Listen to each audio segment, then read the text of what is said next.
Bom dia, meninos. Bom dia, meninas. Mais uma vez a gente encontra-se aqui na nossa primeira aula de arte definitiva, né? Na semana passada a gente fez uma exposição da arte, mas com uma arte introdutória, né? Apenas uma apresentação da importância dessa arte, né? De como que ela se apresenta ao longo do contexto histórico. E na aula de hoje, de fato, é, trabalha o conteúdo do nosso capítulo 1 do nosso livro, tá? A gente vai trabalhar na aula de hoje com abstracionismo, né? Uma das temáticas extremamente importantes para a nossa aula. E hoje são 12 de fevereiro de 2021, ok, pessoal? Na verdade, o que é esse abstracionismo, pessoal? A introdução que a gente vai fazer para compreendermos aqui esse abstracionismo, ou arte abstrata, ou arte abstrata, é a seguinte: o que é arte abstrata ou abstracionismo? É um estilo artístico moderno em que os objetos ou pessoas são representadas em pinturas ou esculturas, porém de forma irreconhecível, né? De forma totalmente inapropriada ou distorcida. Se você parar para observar aqui na imagem ao lado de um dos artistas do abstracionismo, Kandinsky, tem uma representação totalmente irreal dessa imagem ao lado, de pessoas ou de objetos, né? E praticamente a gente não consegue, por exemplo, reconhecer do que se trata aquela imagem. Por isso o nome próprio já coloca arte abstrata, né? Há uma abstração aí dessa imagem. O formato tradicional, ele não se apresenta, ele não se aparece aqui no abstracionismo. O abstracionismo, e aqui é importante cada detalhe do que eu vou ponderando para você, porque há um legado de informações sobre essa arte e sobre ela vocês viverão no meu teste agora da unidade, tá? Então, pessoal, esse abstracionismo, essa arte abstrata, para solidificar mais ainda a minha fala, geralmente é entendido como uma forma de arte que não representa objetos próprios da realidade. Ou seja, eu paro, olho aqui essa imagem, mas eu consigo identificar que a arte é essa? Não. Apesar de eu saber que é de um artista extremamente importante do abstracionismo, mas se eu não tiver a identificação da arte abaixo, eu não vou conseguir legendar, eu não vou conseguir compreendê-la, tá? Usa as relações formais entre cores, linhas, superfícies para compor a realidade da obra de maneira não representacional, ou seja, não busca imitar a natureza, né? Surge a partir das experiências das vanguardas europeias que recusavam aí a herança renascentista, que normalmente eram as artes feitas nas academias, né? Tudo aquilo que era desenhado, que era pintado, era feito dentro da arte, era feito por artistas acadêmicos, artistas que aprendiam no campo da universidade. Só que agora esse abstracionismo ele vai rejeitar essa figura artística universitária, essa figura artística acadêmica, se eu posso dizer assim, tá? Que características eu tenho, segundo ano, para esse abstracionismo? O que eu posso destacar como característica para eu observar quando visualizar uma arte assim? Não apresenta imagens figurativas da realidade, como já vimos anteriormente. Tem uma expressão livre na hora de pintar ou esculpir ou coisa parecida. Linhas, formas, cores, ritmos livres de qualquer influência do objeto da realidade. Preocupação apenas com a representação artística, ou seja, você já deve ter ido, pessoal, a alguma clínica, algum hospital, alguma coisa parecida, e deve ter encontrado um quadro parecido com esse aqui. Quem já foi aí a Salvador, alguma clínica particular, ou Aracaju, ou sei lá, ou até na casa de alguém que tenha mais condições, por exemplo, Ultimamente tem se usado muito o abstracionismo no quadro da sala ou coisa parecida, tá? Um dos artistas abstracionista é o Mondrian, né?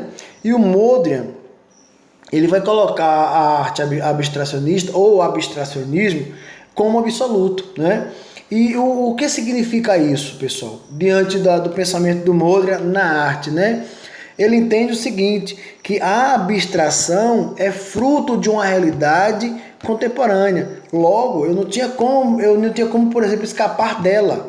Eu só devia fazer aquilo que a arte me incumbia, que era contrariar uma arte passada. Então, essas características para o Mondrian, primeiro, ele é um artista abstrato, ele valorizará as formas geométricas. Olha a caracterização, pessoal.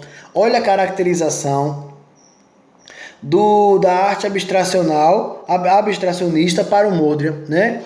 Eu já tenho aqui forma geométrica, o que vai sair um pouquinho dessa arte aqui que eu mostrei para vocês. Então, o Mondrian, na sua forma de utilizar a arte, ele vai, por exemplo, utilizar linhas horizontais e verticais. As linhas oblíquas e curvas não são utilizadas nas obras do neoplasticismo, que é uma das características que eu vou ver daqui a pouco. Ele vai dar ênfase às cores puras, como vermelho, amarelo e azul. Busca o senso de equilíbrio e harmonia entre essas formas que ele vai apresentar. E aqui embaixo você pode observar o seguinte, ó. Eu tenho um quadro dele e ele está aqui do lado, tá? Observe que eu já percebi aqui um quadro dele com as formas que eu estou falando para você. Então o Mondrian, ele vai defender a ideia de que a arte não deveria se limitar à reprodução de imagens de objetos reais, mas expressar unicamente o universal e o absoluto oculto atrás da realidade. Essa característica do Mondrian vai ser muito importante, pessoal, porque ele vai fugir bastante do que a gente entende como arte. E eu vou te mostrar aqui para você ver. Então, esse suprematismo que o Mondrian vai trazer dentro da arte abstrata é extremamente relevante.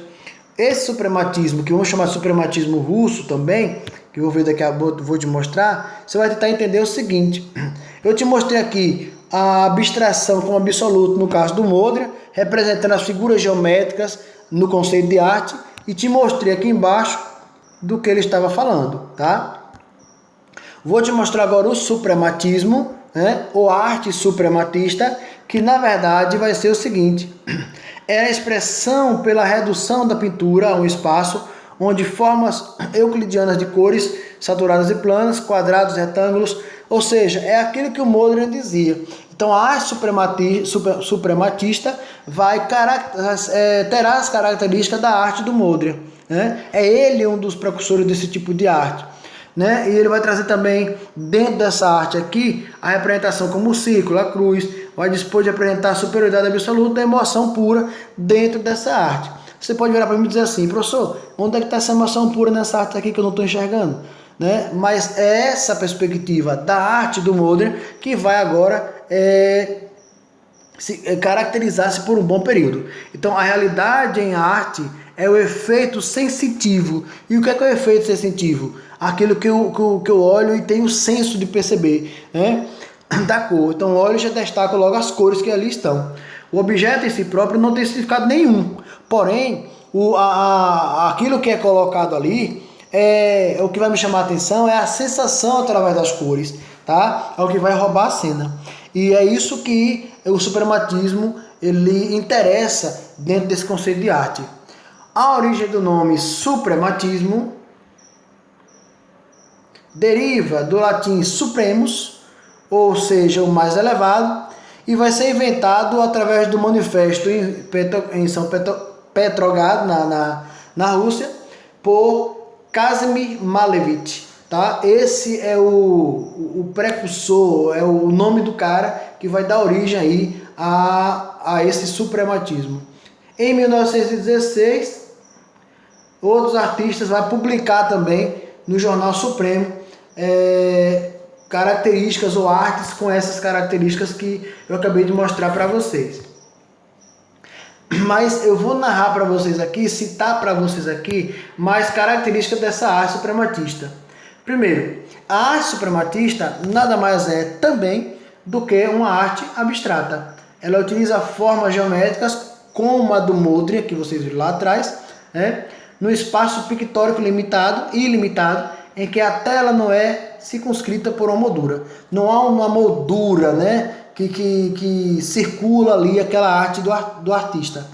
Então esse tipo de reducionismo desenvolve exercícios formais, caracterizando-se aí determinadas esculturas, seja elas em gesso, seja ela, por exemplo, em paralelepípedos nas ruas, em projetos arquitetônicos, em conjuntos habitacionais, né? O que vocês veem, por exemplo, nas ruas, os paralelepípedos, são a artes suprematistas, porém só não é pintado, né? Se você, por exemplo, o calçadão do Rio de Janeiro, tem de Copacabana, né?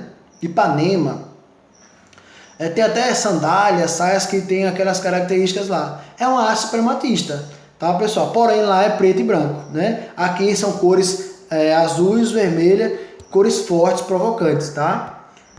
Olha aqui o que eu estou dizendo para você, tá? A arte suprematista, essa é uma arte suprematista, com cores vibrantes. Você olha para aí e você fala, mas o que é isso, né? É um monte de figuras geométricas, mas você não identifica o que seja. Então, essa arte suprematista, ela tem esse perfil de apenas te conquistar pela sensitividade, pelo senso de observação pautado nas cores. Nas cores, correto? Olha aqui outra arte suprematista, pessoal, tá?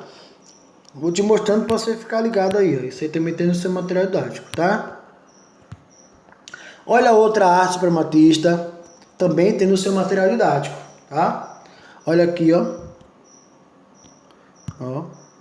Monumento ao Terceiro Internacional, de Vladimir Tatin, tá? Outra arte que vai marcar bastante esse período, segundo ano, é a arte déco. Professor, o que é arte déco? Arte déco, você deve pensar comigo assim, arte déco, é arte decoração, professor? Sim, arte déco, arte decoração, tá?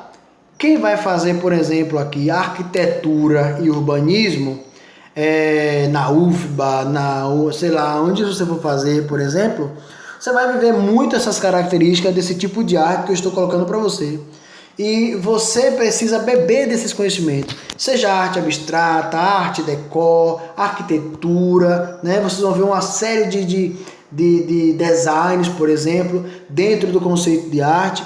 A gente vai fazer uma viagem no tempo aqui dentro da arte. Então, a arte decor, segundo ano, também ela vai estar em conjunto com outra arte, que é a chamada arte nouveau.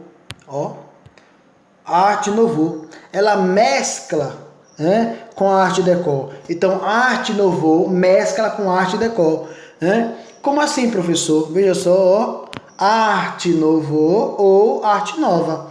É um novo estilo artístico que vai se originar na Europa entre os anos 1890 e 1910. Professor, esse estilo artístico aqui, ele vai ser criado para suplantar o ecletismo. O que é suplantar?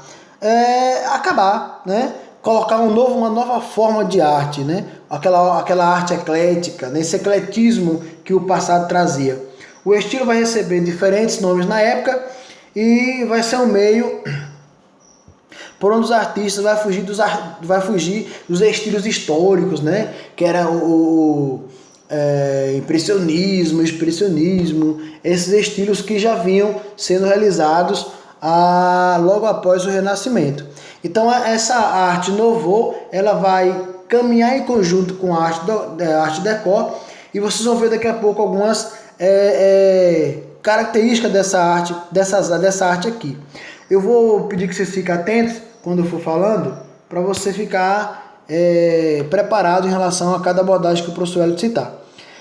Arte nouveau e arte déco, pessoal. A arte nouveau, olha só. A arte nouveau, pessoal, explora as linhas sinuosas e assimétricas, tendo como motivos fundamentais as formas vegetais e ornamentais florais. Professor, não entendi. A arte Nouveau explora as linhas sinuosas e assimétricas, ou seja, não há simetrias, não há, né? Há toda uma tortura, se posso dizer assim, tendo como motivos fundamentais as formas vegetais e ornamentos florais, sim. Eu vou mostrar para você agora, ó, a Art Deco, tá? Mas eu vou voltar para você não se perder. Foi só para você ver o que é mais ou menos, tá? As linhas sinuosas e ornamentos florais. Ornamentos florais, ó, aqui em cima, tá? Certo? Eu vou chegar para você no instante. Eu não coloquei muitas imagens porque ia ficar muito grande o slide, pessoal. Ia ficar muito longo também a aula, tá?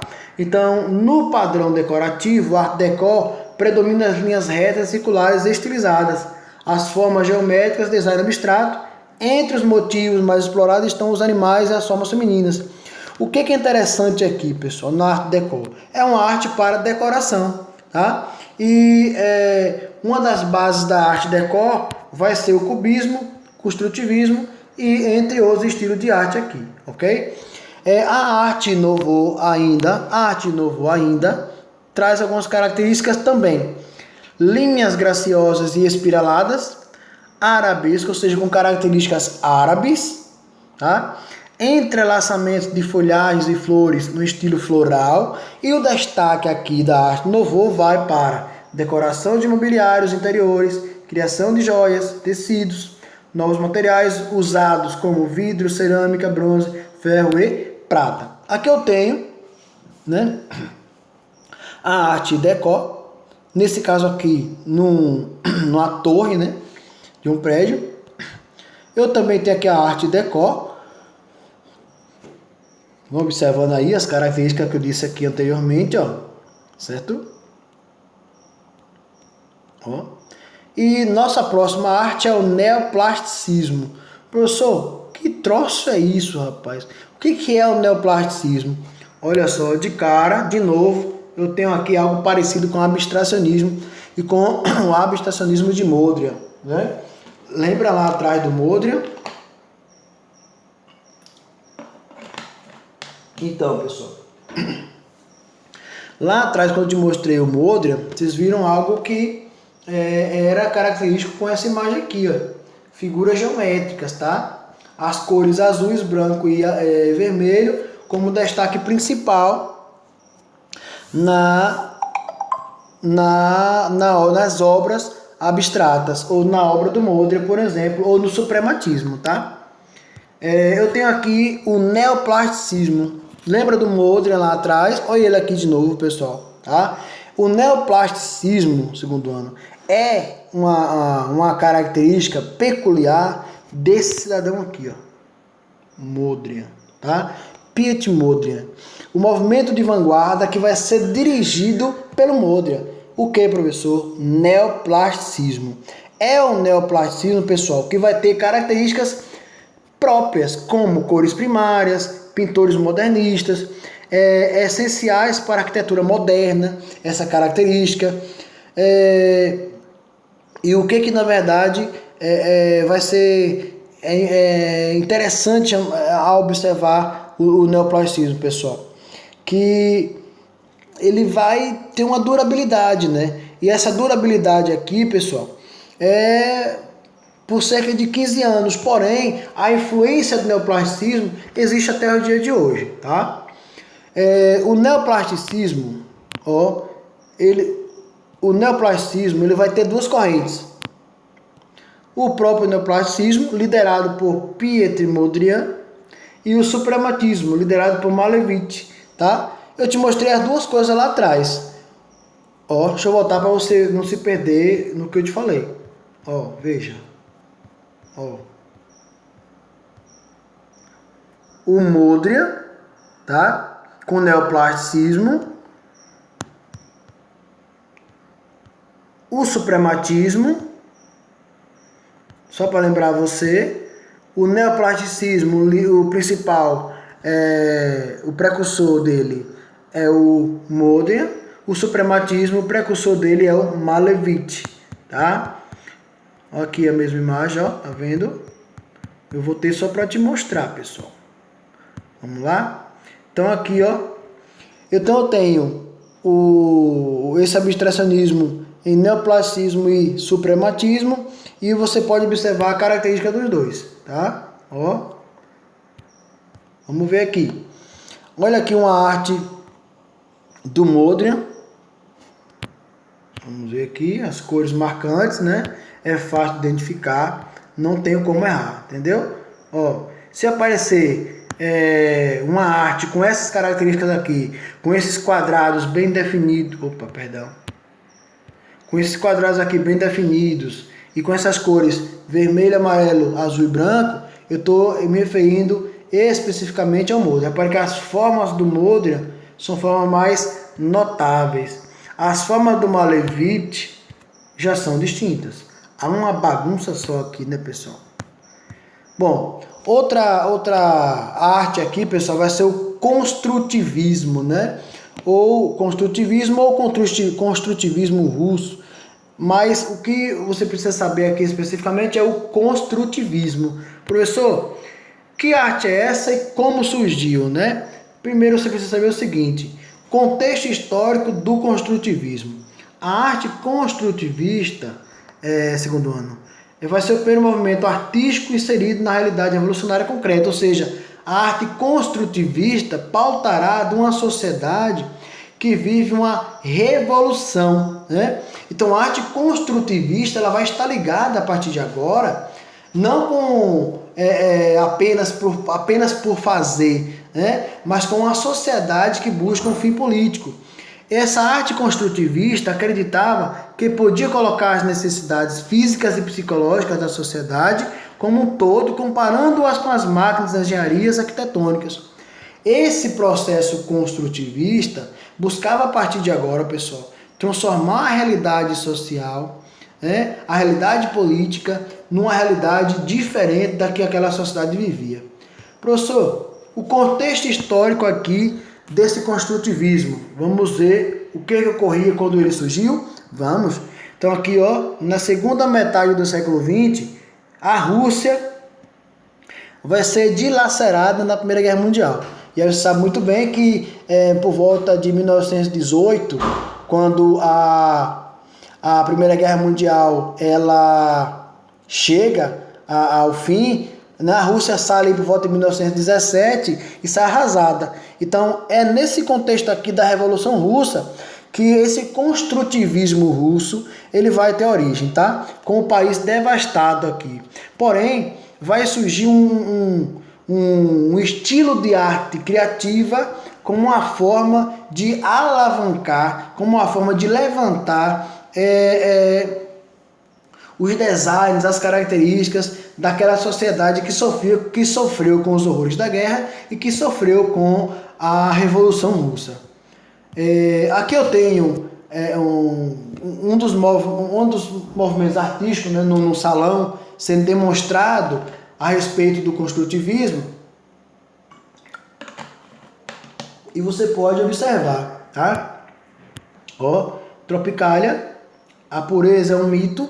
Você pode falar, isso aqui não é brasileira, professor, Tropicália não é brasileira? Pessoal, é brasileira. Só que vai ter esse Tropicália brasileira vai ter base, só para você ter uma ideia, nesse construtivismo russo, tá? Olha aqui de novo, ó. Outra arte do construtivismo russo. Olha outro exemplo aqui, pessoal. Tá vendo? Que também estava nos cartazes, né? Não só na questão dos armários, de gavetas, enfim, tá? A gente também vai ter, e o seu livro traz uma abordagem bem legal, que é a arte organicista, ou organicismo, né, pessoal? De quem é essa arte? Quem trabalha com esse tipo de arte aqui, pessoal? É o Frank Lloyd Wright.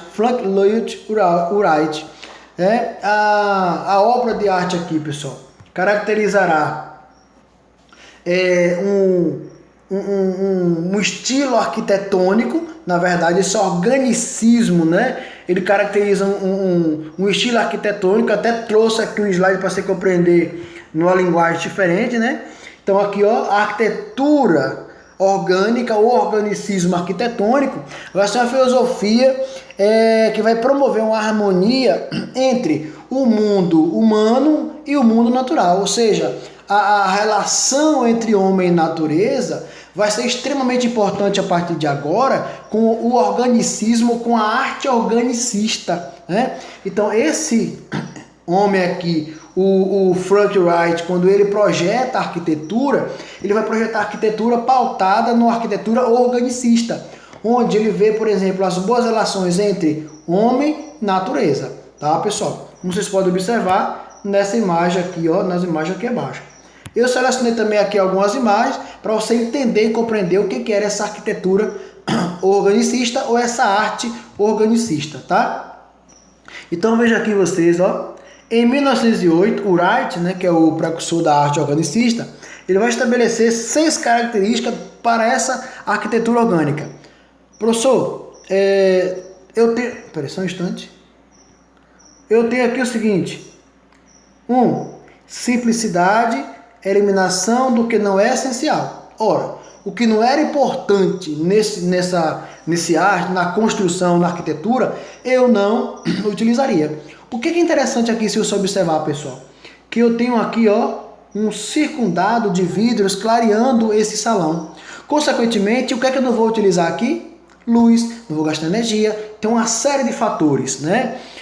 Da mesma forma que você observa aqui, ó, é a parte de dentro aqui, tá vendo? Né? Aqui é a casa, aqui é a parte de dentro do salão.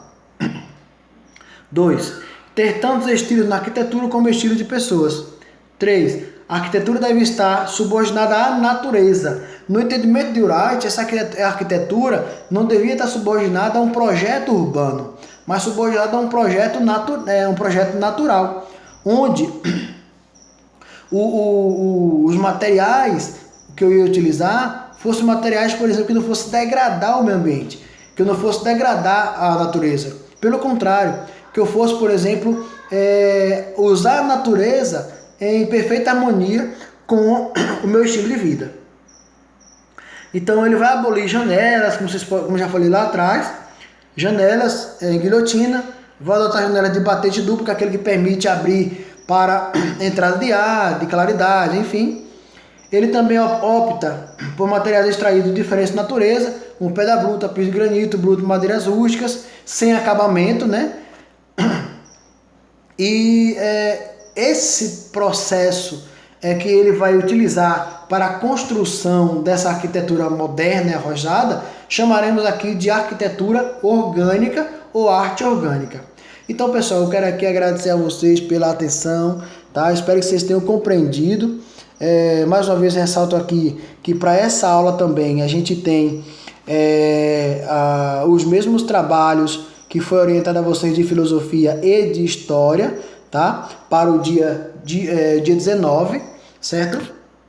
Vocês irão aqui desse tema dado na aula de hoje extrair um subtítulo, uma frase, um trecho, enfim,